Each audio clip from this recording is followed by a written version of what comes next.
चलिए अब हम आगे चलते हैं। पिछले लेक्चर्स में हमने कॉम्बिनेशन रेजिस्टर्स वगैरह कर लिया था, है ना। अब एक इम्पॉर्टेंट टॉपिक रहता है which is again regarding the resistors, फिर उसके बाद अच्छा ध्यान करेंगे, दैट इज कलर कोडिंग।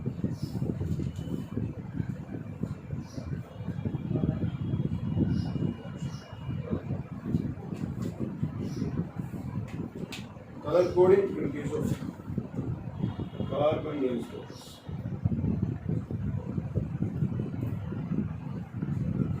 ठीक है।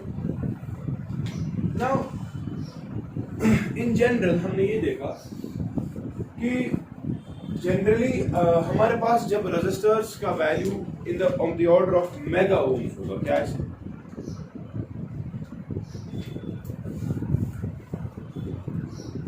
तो आप कुछ कोडिंग इस्तेमाल करते हैं इस इतनी ह्यूज रेजिस्टेंस को रिप्रेजेंट करने के लिए। ठीक है, तो क्या मतलब वो कोडिंग से इस्तेमाल करो। फॉर एग्जांपल किसी जगह पे हम देखेंगे रेजिस्टेंस का वैल्यू 62,000 ओम, ठीक है। अब 62,000 ओम लिखना अच्छा नहीं रहेगा, हो सकता है मिट जाएगा, कुछ रहेगा, ठीक है। तो हम क्या करते हैं, we are using colour coding. Colour coding में क्या होता है, जो एक रेजिस्टर होता है आपका वायर, उसकी रेजिस्टेंस लिखनी होगी, हम क्या करते हैं उस वायर के ऊपर 4 स्ट्रिप्स दे देते हैं। क्या देते हैं, 4 strips. Say for example this the first strip, the second strip, third strip and the fourth strip. This strip A, strip B, strip C and strip D. ठीक है। नाउ कलर कोडिंग के एतबार से ये स्ट्रिप्स का जो है different colour होता है। अब हमने डिफरेंट कलर्स को डिफरेंट नंबर्स एसोसिएट कर दिए, ठीक है। अब वो पढ़ेंगे कैसे, वो समझ लें आप। The first strip A strip and the second strip B strip, studying A comma B, they let you know the first 2 significant figures. Significant figures ये तरह समझ, क्योंकि 3 नंबर important है, study significant figures. They let you know the significant figures. क्या?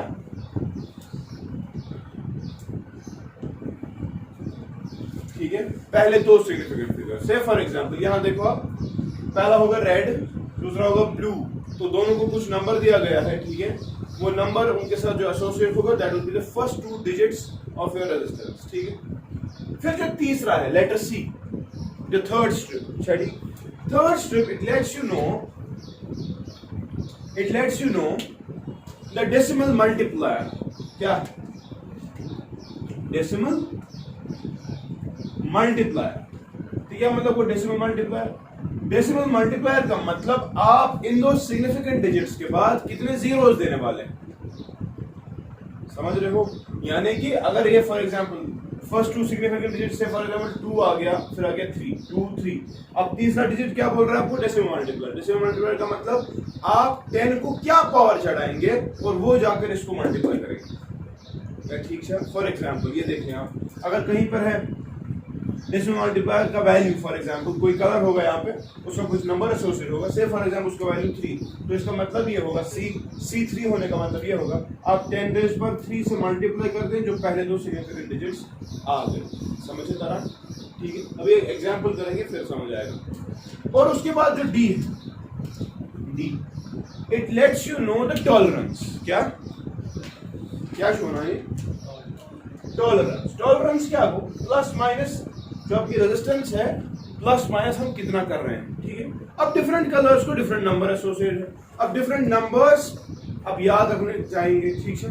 तो हम क्या करते हैं, हमने नंबर्स कुछ ऐसे एसोसिएट कर दिए। From we have started with B, again B, B B,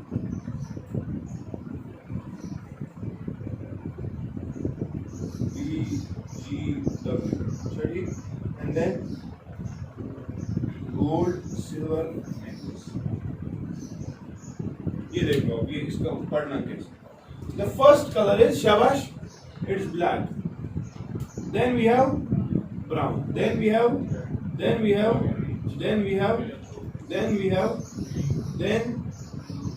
blue. Then violet. Then gray. Then white. Then these 3 are tolerance: gold, silver and no color. ठीक है। थोड़ा स्ट्रिक्ट हो सकता है। ये देखिए आप इसका नंबर एसोसिएट कैसे, ब्लैक के साथ जो number associate that is 0, then you move on 1 2 3 4 5 6 7 8 and 9, ठीक है। और जो ये है, ये अगर ये 3 कलर्स होंगे तो they the 3 gold silver and no colour, they are used for only this the strip, that is no मतलब टॉलरेंस, ठीक है। इनका value this gives you, the gives you tolerance in percentage. किसमें देता है वो, किसमें देता है? गोल्ड अगर होगा तो याद रखेंगे आप ±5%, सिल्वर होगा तो ±20%, एंड अगर नो कलर होगा नहीं 10%, एंड अगर नो कलर होगा तो ±20%। अच्छा ठीक है, ठीक है। अब देखेंगे पढ़ना कैसे। से फॉर एग्जाम्पल मेरे पास एक लगा हुआ है रजिस्टर और उसमें 4 स्ट्रिप्स है। पहला है ब्लू, फिर है से ग्रीन, फिर है से येलो, एंड फिर कोई कलर नहीं। Once, how do you study? How do you calculate the resistance of this resistance? शाबाश। पहला क्या है? ब्लू। चलिए ब्लू पे आते हैं। ब्लू क्या नंबर 6, तो पहला आएगा 6। ग्रीन, उसके बाद ग्रीन, ग्रीन का वैल्यू 5, शाबाश। उसके बाद येलो, येलो का वैल्यू 4, मगर तीसरा it will B 10 raised to 4, होगा कि नहीं? और चौथा है कुछ भी नहीं है, नो कलर। नो कलर का मतलब टॉलरेंस विल बी ±20। समझ गए कि नहीं? क्या ठीक है? Clear? This is colour coding, ठीक है। अब मसला ये सर, ये याद कैसे रखेंगे? इसमें है 2-3 निमोनिक्स है। एक निमोनिक है, BB Roy of Great Britain had a very good wife who wears gold silver necklace, ठीक। वो ये आप ऐसे पढ़ सकते हैं, B BROYG, BVGW, B BROYG, BVGW। अगर ये देखिए, तेरे ब्याह bad boys run our young girls behind victory garden walls. तेरे जो यूं हो यार क्या तुझे जरिए वो लिख तो कैसा बीबी रॉय ऑफ ग्रेट ब्रिटेन, हाँ, had a very good wife.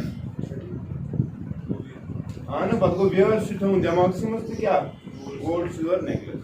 वहां पर दिया थे यार बी ब्रॉइज, BVGW, ठीक है। या bad boys run our young girls behind victory garden walls.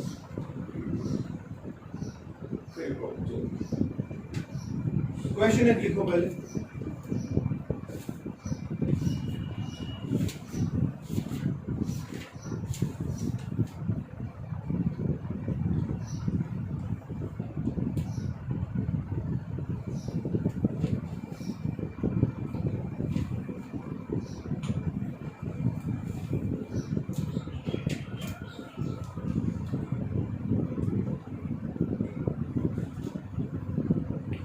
चलिए मुझे बताओ, अगर आपके पास कोई क्वेश्चन होगा कि आपको बोला जा रहा होगा कि भाई कहीं पर हमें रेजिस्टेंस जो है दैट इज से फॉर एग्जांपल 73,000 ओम विद से 10% tolerance,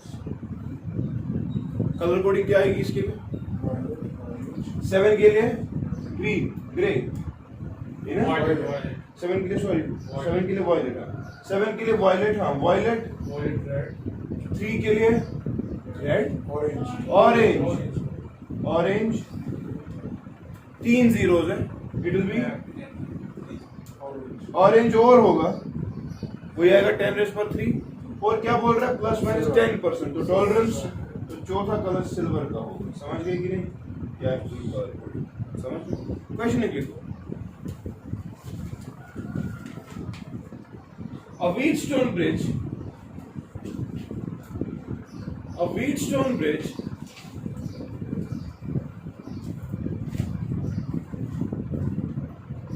possesses carbon resistors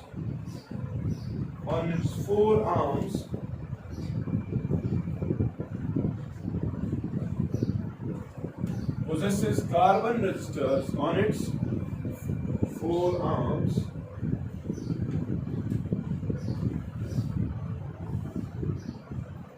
as given in the figure.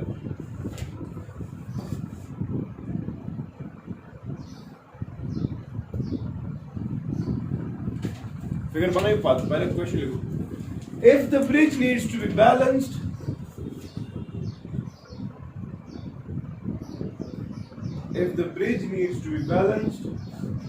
then what color coding must be used for the unknown resistor?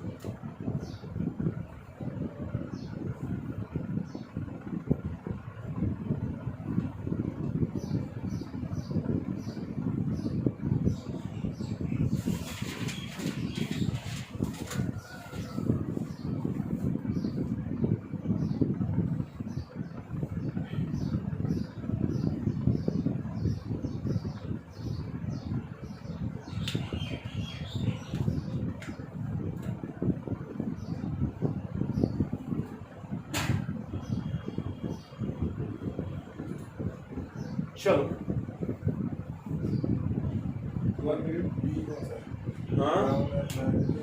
B ये वाला it is brown. This is brown. Green और red. यहां पर भी यही है, green brown और red.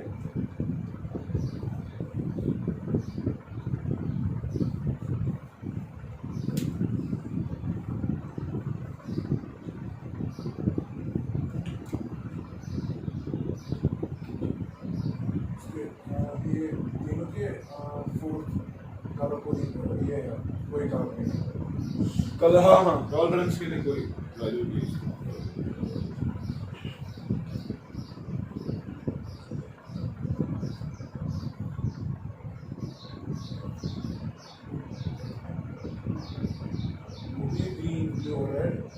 हाँ ग्रीन ब्राउन और रेड.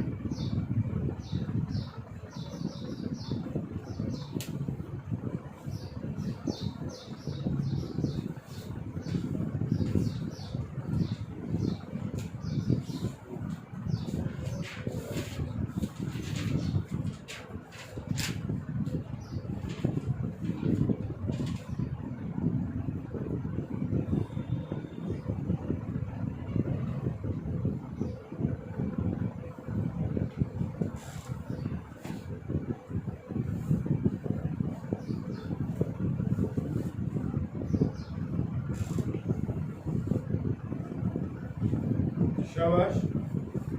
बताओ मेरी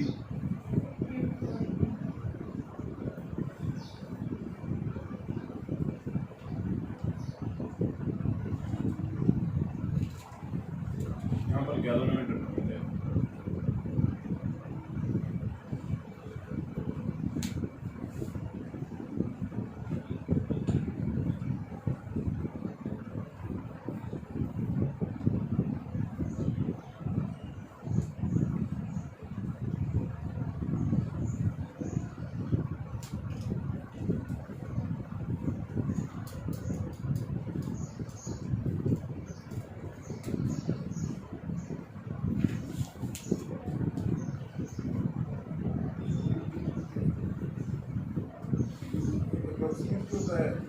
हाँ अप्रोक्सीमेट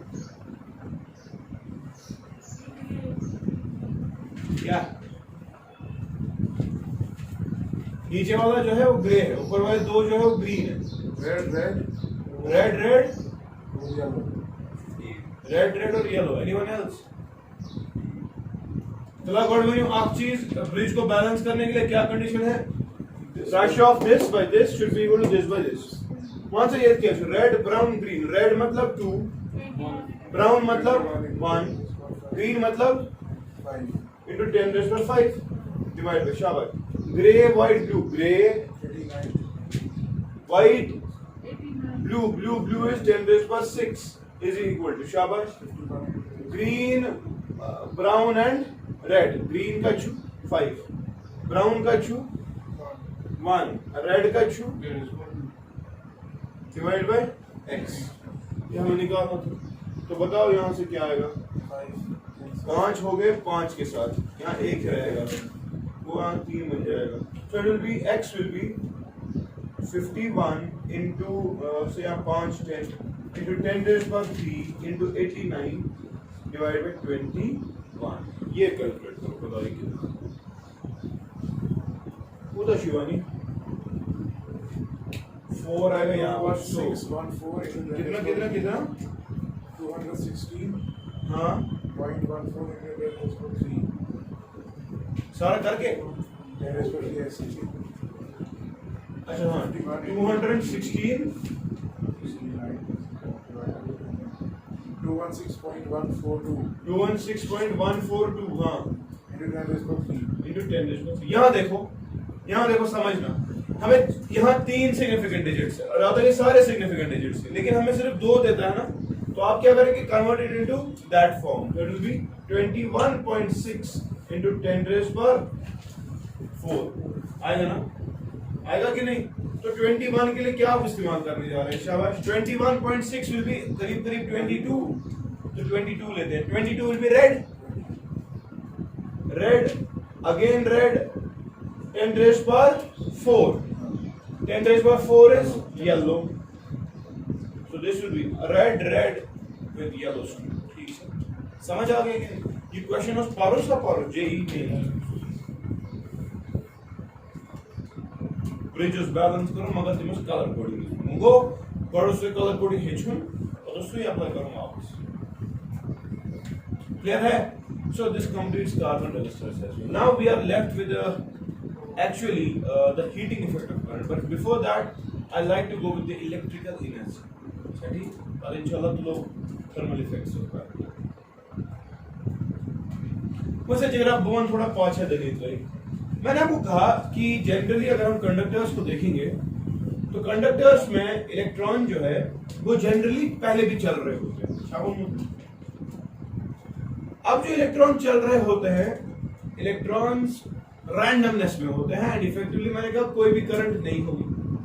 लेकिन हम ये देखते हैं कि अगर आप कोई पोटेंशियल डिफरेंस अप्लाई करें, एक इलेक्ट्रिक फील्ड जनरेट होता है और इलेक्ट्रिक फील्ड जो है वो इन इलेक्ट्रॉन्स को पुश करता है इन ए पर्टिकुलर डायरेक्शन. और हमने देखा था पहले लेक्चर में, electrons actually move from low potential to high potential.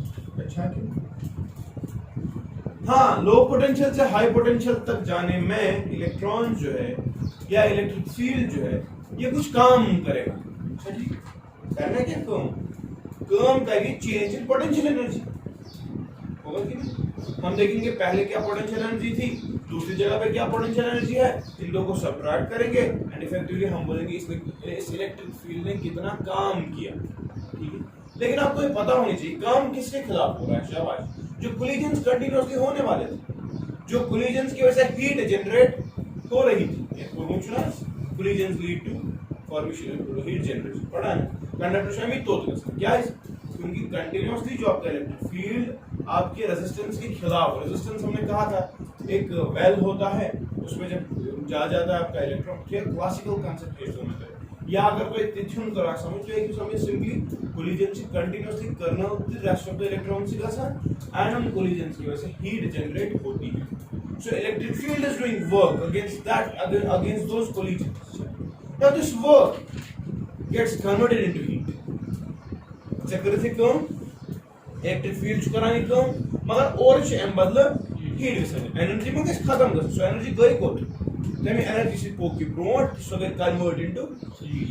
इसलिए जो कंडक्टर क्या गसन, इसी कांसेप्ट को मैं इस्तेमाल करने जा रहा हूं to express the electrical energy of a system of a conductor. चलिए हेडिंग दे दे आप इलेक्ट्रिकल एनर्जी.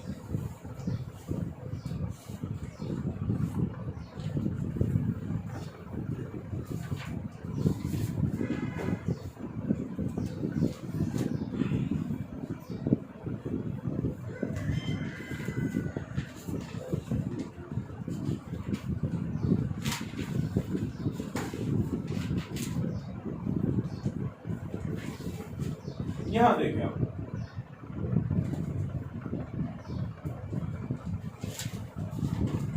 अगर मैं इलेक्ट्रिकल एनर्जी कंसेप्ट पे चला जाऊं तो मैं इसे सिंपली डिफाइन करूंगा. It is defined as the amount of work done by the electric field. ठीक है, by the electric field to help the flow of current inside conductor, to send some current inside the conductor. Define करें आप, electrical energy is defined as the amount of work done by the electric field in sending a current through the conductor. Current through the conductor. यहां देखें आप, अच्छे से देखना, समझ लो मेरी बात। से फॉर एग्जाम्पल ये आपका कंडक्टर है, ये इसका एक एंड, ये इसका दूसरा एंड, ठीक है। अब मैंने इन दो एंड्स पे पोटेंशियल डिफरेंस अप्लाई कर दिया, ऑब्वियस सी बात है। What is going to happen, आप पहले समझ लो मेरी बात। This is potential difference V, चर्चिका से माना ये this point will be at potential से V1, इस पॉइंट का पोटेंशियल होगा V2। कांसेप्ट क्या रहा है, V1 will be more than V2, होगा कि नहीं? तो मुझे बताओ, जो वोल्टेज सोर्स मैंने यहाँ पे अप्लाई किया, ऑब्वियस सी बात है, इलेक्ट्रिक फील्ड जनरेट हो। Electric field will be inside the conductor and that electric field जो इनसाइड ऑफ द कंडक्टर, मैंने आपको कहा electric field inside the conductor is zero in static conditions, मगर इसे डायनेमिक कंडीशन इलेक्ट्रिक फील्ड अंदर exist करेगा, that is why electrons are moving. अब जो इलेक्ट्रिक फील्ड जनरेट हो गया, वो इलेक्ट्रिक फील्ड इन इलेक्ट्रॉन्स पे लगेगा और वो इन इलेक्ट्रॉन्स को शाबाश पॉइंट 2 से पॉइंट 1 की तरफ तक करेगा। Therefore they are going from low potential to high.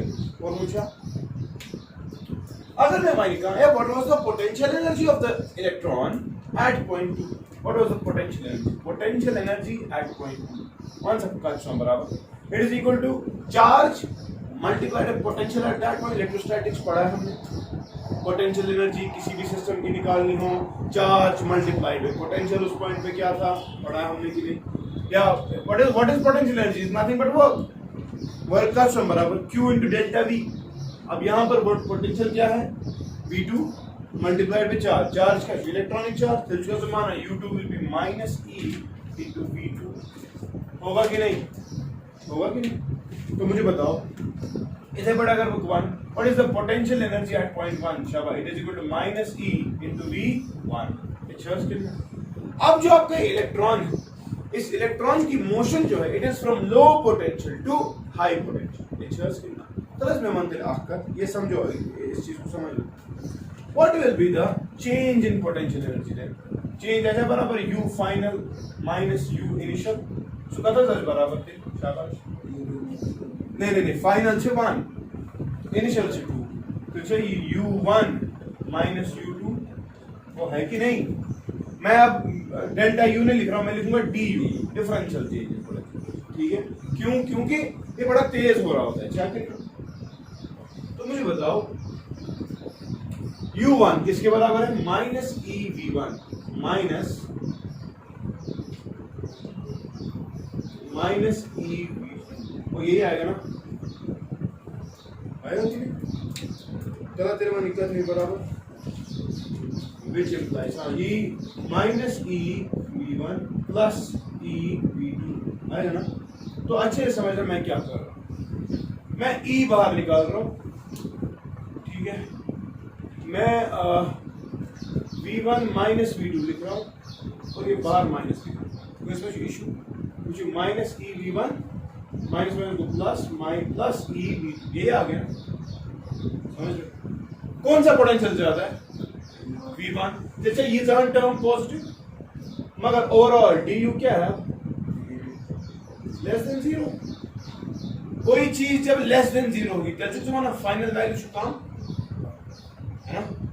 Change negative change होने का मतलब electrons are being pushed from higher potential energy to lower potential energy, from lower potential to higher potential, but from higher potential energy to lower potential, वही तो concept है। Everything flows from higher energy to lower energy. इसकी भी energy यहां पर ज्यादा थी, यहां पे क्योंकि एक्सप्रेशन है ना, the change in potential energy, the change in is negative, यानी कि फाइनल पोटेंशियल एनर्जी कम है, इनिशियल पोटेंशियल एनर्जी ज्यादा थी, ऊपर से नीचे आ गया। वो अगर वो कंसेप्ट नहीं, पोटेंशियल्स का concept from lower potential to higher potential, तो समझो तो तिरवन पाने आपने तेरे को मान जैसे पोटेंशियल एनर्जी कम गई, ये ऐसा खर्च गमस अगेंस्ट द वर्क डन, होगा कि नहीं?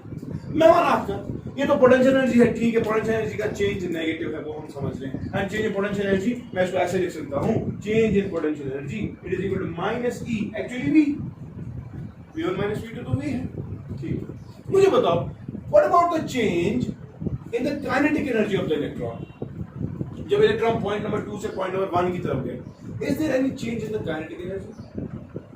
Yes, there would have been, but remember, because you are continuously supplying that energy, effectively there will be no change in the kinetic energy. You should not continuously pakan. ये थक तो नहीं गया ना? Energy से continuously supply गच्छान, क्योंकि हमने पढ़ा है, relax हो गए वापस energy gain करेगा, relax हो गए वापस energy gain करेगा. Therefore, the kinetic energy change it remains constant. Therefore, the change will be zero. Then मैं मार्क्स आपका net energy change किसके बराबर? Change in overall energy of the electron. वह ना बराबर change in potential plus change in kinetic. मगर kinetic से zero, तो चुचवाना change in energy of the system. It is equal to minus E. समझ रहे हो? वो समझ रहे हो? अब समझना, अब important. यह energy system यह energy electronic change यह है ना काम. This energy has been converted into work. That work is sending this electron from point 1 to point 2. Therefore, this is the electrical energy of the system. Point 2 से लेकर point 1 तक electron को भेजने के लिए जो एनर्जी खर्च होगी वो होगी ना इतनी, क्या समझ रहे? लेकिन मुझे एक बात बताओ, ये तो इलेक्ट्रिक फील्ड ने एनर्जी दे दी इसको, है ना, मगर ये एनर्जी के ना खर्च के in the form of heat. ये समझो पहले मेरी बात, समझ लो मेरी बात। मैं इसको देखो कैसे लिख रहा हूं। This is the energy supplied by the electric field in order to move one electron from point 2 to point 1. If there would have been n electrons, ये तो एक के लिए, if n electrons were present, then क्या ऐसा d तो ऐसे बराबर माइनस n eV होता कि नहीं, n इलेक्ट्रॉन्स के लिए n टाइम्स एनर्जी। मगर ये सी एनर्जी से ये काम करा, this energy is doing work, और मैं कह सकता हूं this is the actually the change in work, that is minus n eV। देखो भाई, क्योंकि एनर्जी जो है ये सप्लाई किसने की, इलेक्ट्रिक फील्ड ने उसके बदले काम किए। मगर what does this negative sign signify? शाबाश, इस नेगेटिव साइन का मतलब वर्क से नेगेटिव, इसका मतलब पोटेंशियल एनर्जी सिस्टम की कम हो रही है, because this negative simplifies that energy is being lost, energy जो है इज बीइंग लॉस्ट। नेगेटिव का मीनिंग ही है that energy is being lost, मगर किस शक्ल में? In the form of heat, in the form of heat. तो मैं एक बात कह रहा हूं, बाकायदा बनी dW, अगर मुझे कोई आप बोल, देखो समझना साइन कन्वेंशन का concept, work done by the system is negative, ठीक है, system is negative, but the heat produced, so ऐसा कि positive, तो ऐसा तो ना, अगर मैं dW के बाद और बदले heat का कांसेप्ट लाना चाहता हूँ, मैं बोलूँगा जितना काम किया गया वो काम कन्वर्ट किस में हो रहा है? हीट में। जो एनर्जी दी गई वो एनर्जी किस में कन्वर्ट हो रही है? हीट एनर्जी में। जाएगा वो जो डिफरेंशियल हीट जो प्रोड्यूस होगी, सो इस बराबर माइनस टाइम्स dW। कह सकता हूँ, क्यों कह सकता हूँ? समझ लो, वर्क डन जो सिस्टम करा नेगेटिव, मगर हीट प्रोडक्शन पॉजिटिव, नेगेटिव तो ये नेगेटिव कैसे रिपोर्ट है, जीवन पॉजिटिव, ओवरऑल जीरो होना चाहिए। ओवरऑल जीरो, देखो हीट जो प्रोड्यूस हो रही है, अगर मैं उसको काम ऐड कर लूं तो जीरो होना चाहिए। अगर यही कंसेप्ट यहाँ पे लगा DH प्लस dW आगे जीरो होगा, तो ये कहां से मैं कह रहा हूँ?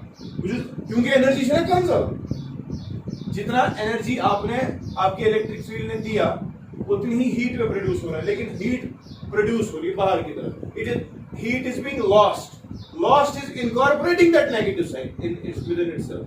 So you're gonna exothermic reaction, but you're gonna heat produced is minus, there was minus one, that's when heat produced is इतने joules, क्योंकि exothermic का मतलब ये heat is lost। हाँ, अगर समझना the change in heat is इतना, so that if you use minus से समझ आएगा heat is lost, समझना। मगर मुझे जो pure है बना, ये energy is lost का sign, therefore I am incorporating that negative sign within the concept that DH is equal to minus dW। समझ रहे हो कि नहीं? तो मुझे एक बात बताओ, मैं क्या मिटा सकता हूँ, यहां से हट मिटाऊं मैं ये,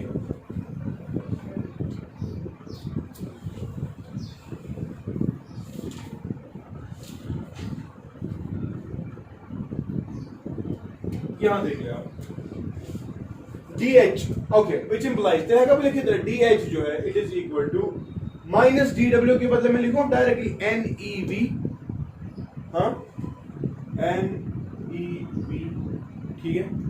अच्छा मुझे एक बात बताओ, ऑब्वियस सी बात है, जब आपने पोटेंशियल डिफरेंस अप्लाई किया तो करंट भी चली, करंट इज I सगल बराबर dq by dt, मगर what is the charge flowing, NE,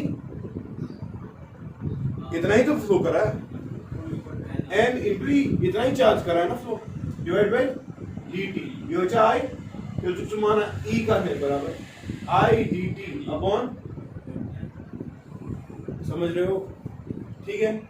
तो ये वाला एक्सप्रेशन अगर यहाँ पे इस्तेमाल करें तो मुझे बताओ DH कितना है,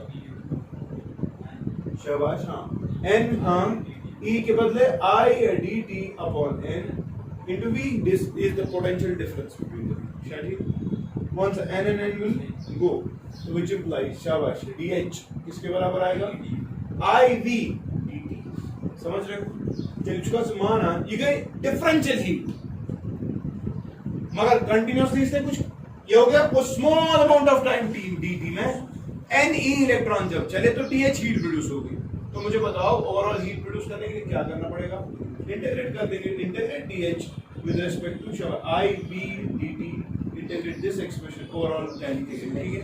तो मुझे बताओ H इसके किसके बराबर आएगा,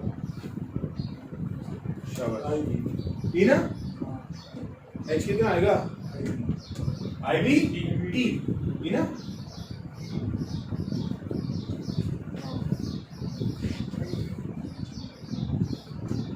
क्या इंटीग्रल DH के बदले आएगा H, net heat produce for overall time, that is बराबर थे ना IV तो कौन करंट से कांस्टेंट, V से कांस्टेंट, बाहर इंटीग्रल किस पे अप्लाई होगा dt पे, integral dt will be T, तो H इज इक्वल टू शाबाश IV T, ठीक है।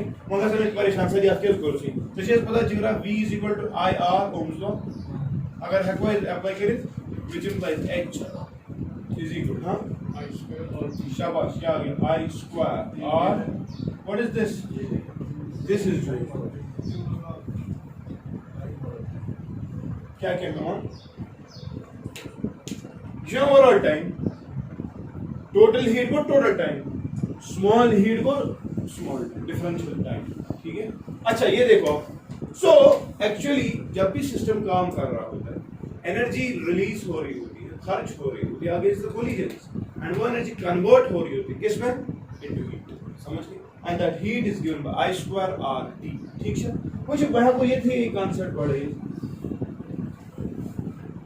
ये से हीट ठीक है प्रोड्यूस, मगर ये गई प्रोड्यूस, ये पैदा होगी, मगर कहां से पैदा होगी, जो इलेक्ट्रिकल एनर्जी इलेक्ट्रिक फील्ड ने दी थी, और मैं कैसे जो काम इलेक्ट्रिक फील्ड कर रहा था, therefore that work will be शाबाश W का सेंटर VIT, तो होगा कि नहीं, ये देख लो ना H is equal to IVT, what heat क्या है, एनर्जी, एनर्जी को ना वर्क इज हीट, समझ रहे हो, what are the units of work, शाबाश एनर्जी की यूनिट्स क्या है, जूल, यस जूल, यस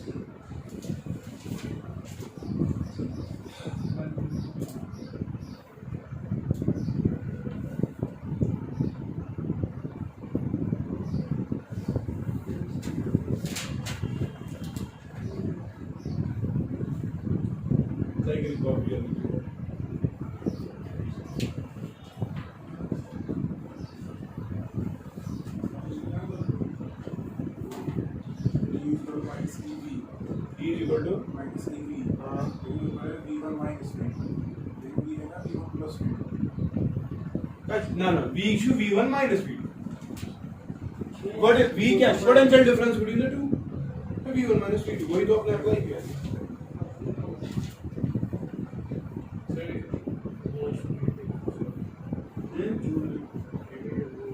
क्या है? क्या ये? Heat का बराबर what is heat? Energy. Energy is work. H के बदले W लिखो। मगर ये पीछे कहाँ? ये ठीक है, ये एनर्जी आई, काम भी इलेक्ट्रिक फील्ड ने इतना ही किया, EIT, ठीक है। यूनिट्स को अगर आप देखना चाहें तो ऐसे भी देख सकते हैं ना, यहाँ देखो, यहाँ देखो, ये क्या है, V क्या है, वोल्ट, वोल्ट, हाँ, एम्पियर सेकेंड, क्या, what is volt ampere, watt, watt, power, so it is watt second is joules, हाँ, किलोवाट मुझे भैया बोल थे ना, कभी ऐसे होता है, ये देखो ठीक है, वो वाट सेकंड को, सो वाट सेकंड को जूल, ठीक। और कभी कभी क्या होता है, वाट के बदले हम करते हैं इस्तेमाल किलोवाट्स, 1000, अच्छा, सेकंड के बदले हम कब इस्तेमाल क्या करेंगे, तो ऐसा पता इथे जो याद, ये भी होता है 8 किलोवाट आवर्स वर्क, समझ लीजिए किस तरह से, जब आपका वर्क डन, जब आपकी हीट प्रोड्यूस्ड कितनी होगी, 1 किलोवाट आवर, इसका मतलब क्या है, 1 घंटे के लिए 1000 वाट ऑफ पावर इस्तेमाल, 1000, 1 घंटे के लिए क्या हो गया, 1000 वाट पावर इस्तेमाल, यार बैटरी मीटर लगाई, 3 घंटे पाँच खिंचकर आखिरी, so 1 unit of meter is actually this, मतलब सो यूनिट में मैं कसा घंटे पत क्या है, समझ आपको किलोवाट करन घंटे इस्तेमाल छु करन, सो हीटर लगे 2 मिनट में इस्तेमाल छु करन, एंड मीटर से चल जाए, अदरवाइज मीटर का एक पॉइंट, एक यूनिट जो है that is 1 kilowatt hour, that is जब इथि 21 घंटे खतर 100 वाट तुलस ये समझिए करा, और समझ रहे हो कि नहीं, हाँ, इतने बड़े का इस बाकी यूनिट थे, हॉर्स पावर, वो पावर की यूनिट है, पावर आता ना पावर में, ठीक है, क्या समझ तो ना। अच्छा, अब मैं यहाँ पर joules law of heating discuss नहीं कर रहा, क्यों, मैं इंशाल्लाह कल हीटिंग इफेक्ट ऑफ करंट पे आ जाऊंगा, और हीटिंग में हम 2-3 इफेक्ट्स पढ़ने जा रहे हैं, तो आप पढ़ेंगे, ठीक है, अलग से मैं जूल्स लॉ ही पढ़ाऊंगा, उनके इसमें direct thermal heat wave produce I²RT, हाँ, इस वक्त मैं आपके लिए कह रहा हूँ कि यार जूल्स लॉ ठीक है आपने पढ़ा, अदरवाइज अभी हमने खुद जूल्स लॉ नहीं पढ़ा, तो जूल्स लॉ जब पढ़ेंगे तो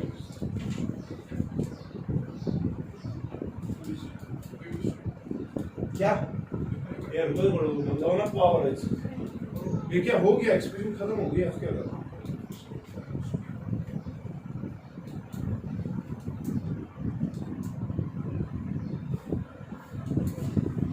बस यार छोटा, इसको उधर इधर एक्सप्रेशन को करना है, और क्या करना,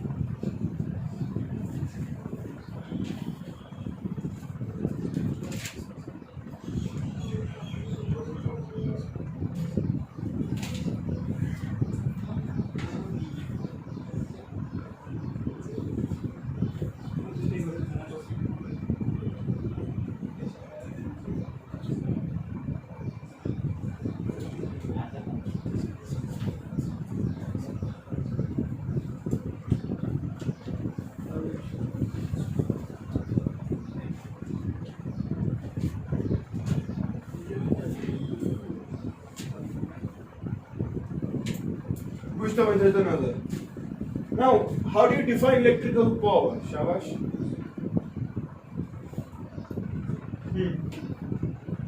Electrical power क्या हो?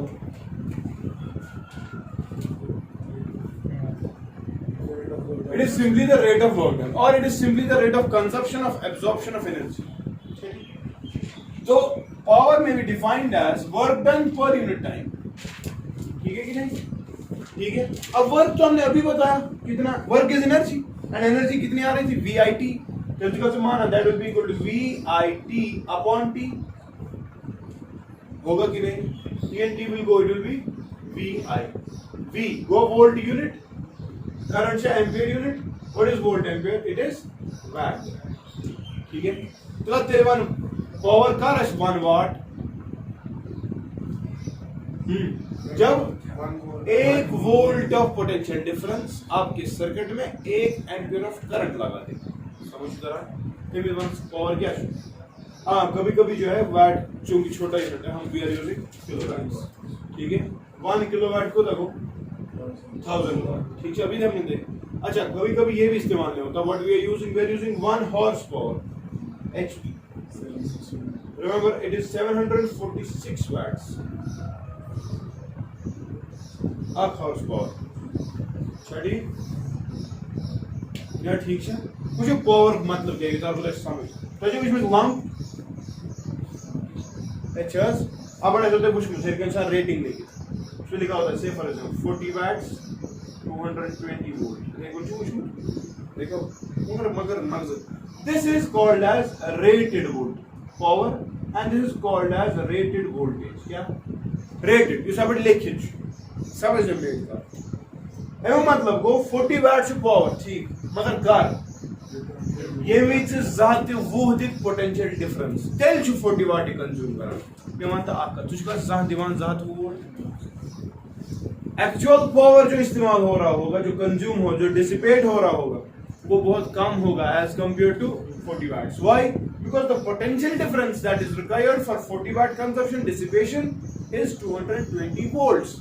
तो इंशाल्लाह जब मैं कल आपको लैंप्स की रेटिंग पे क्वेश्चन हम करेंगे और जो कुछ लैंप दाइसे कुछ लैंप बचे कुछ लैंप कैसे तेज अच्छे वहां गाड़ी ज्यादा या वोल्टेज लैंप आखा ना मना और जो अच्छा कोई बड़ा वोल्टेज ज्यादा ठीक है हम ये देखना चाहेंगे कि लैंप की रेटिंग पे डिपेंड क्या से करता है कि भाई इस लैंप का कंजप्शन क्या होगा अलबत्ता रेटेड पावर और रेटिंग वोल्टेज से you will always be able to calculate the resistance क्या क्यों अब देखिए यहाँ एक्सप्रेशन है कि पावर का क्रम बराबर V इंटू आई ठीक पावर किसके बराबर है V इंटू तो मुझे बताओ पावर ऐसा बराबर है V के मतलब ओम्स लॉ लगा रहा हूँ V equal to IR into I power कितना आ रहा है I स्क्वायर R तो रेजिस्टेंस कितनी आएगी P बाई आई स्क्वायर आप एक्सप्रेशन चाहिए और अगर ऐसे नहीं तो यहां पे देख लो पावर